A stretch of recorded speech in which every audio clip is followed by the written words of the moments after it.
Hello, I'm Alan Wattles, President and CEO of Monroe County Electric Cooperative here in Waterloo, Illinois. And I'm here today to share with you some information we shared with members at our area member meetings held in November with the pending rate increases that we're going to be seeing from our power supplier, Southern Illinois Power Cooperative. The initial rate increase we're looking at from SIPC is close to 22%. Our power cost is going to go from about 6.4 cents this year to close to 8 cents next year, and then back down in 2013 a little bit. What's driving that rate increase? First and foremost is regulatory compliance. We're going to see significant increases starting January 1st in 2012. And regulatory compliance costs about 20% of the electric bill that we receive from SIPC. What that means is about another $6 million increase to SIPC to comply with EPA, DNR, just the different regulatory bodies that comprise the regulatory costs.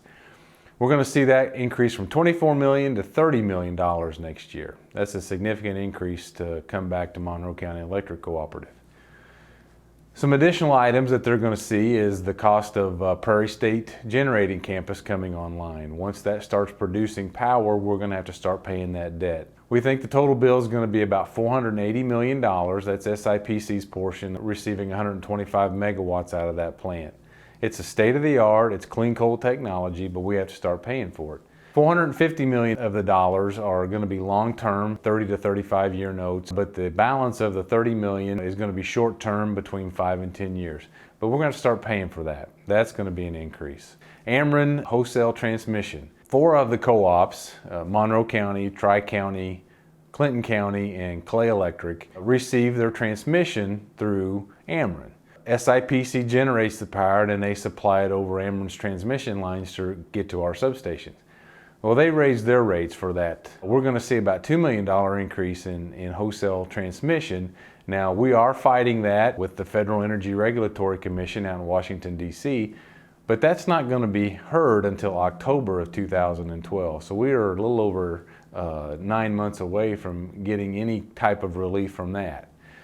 The Midwest Independent System Operators out of Indianapolis, Indiana, that controls generation across 13 states and 2 Canadian provinces, about 100,000 megawatt hours. Their fees that we see are going up over $1 million a year. So we're being hit from a lot of different areas as far as cost increases. Fuel, coal and carbon. We've seen coal prices edge up because of increased demand overseas, especially in the Asian market. A lot of Southern Illinois coal, which is what we burn in our boilers down at Lake of Egypt, that's rising. In the last year or about 14 months, we've seen it rise about $6 per ton. We burn about 450,000 tons per year, and with trying to constantly have contracts that provide us cost savings, we're still seeing costs go up. Carbon is becoming a scarce commodity. We're having to travel further and further to get carbon to put into the boilers to burn, and that's basically waste coal. But that price is going up too, and like I said, the supply is getting harder. So you can see the amount of increases that SIPC is seeing, and then it's going to be passed on to us, and then in turn we're going to have to pass a portion on that to our members. So what are we doing about it here at Monroe County? Well, we've just completed a cost of service study through our statewide organization, the Association of Illinois Electric Cooperatives. And what that's told us is where our costs here on the distribution level are and what they need to be.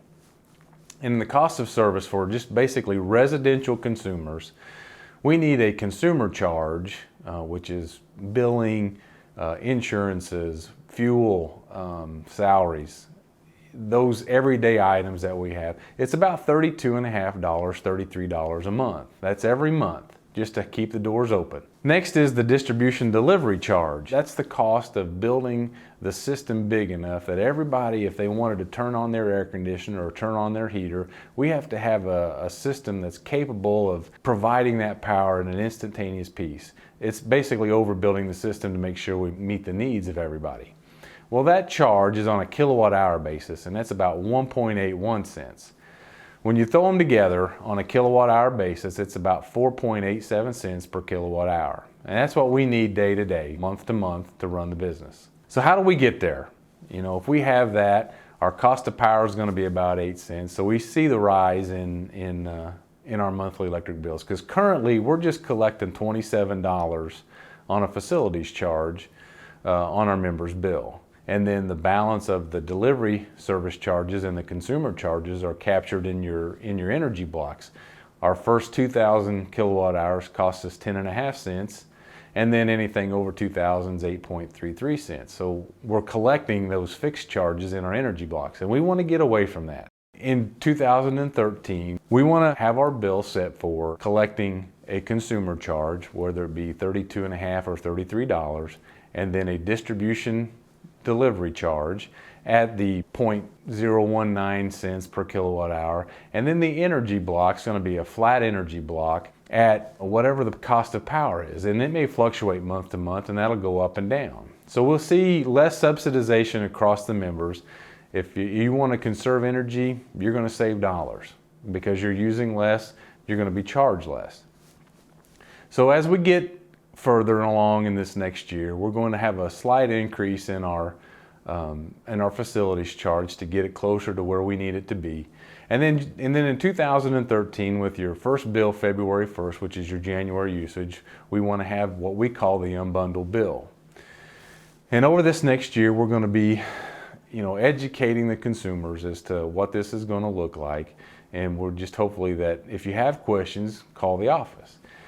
But as with anything, this is our best guess right now in 2011. Things could change drastically in 2013. Additional regulatory compliance charges could push things up even more. Power plants that shut down could push market prices up even more.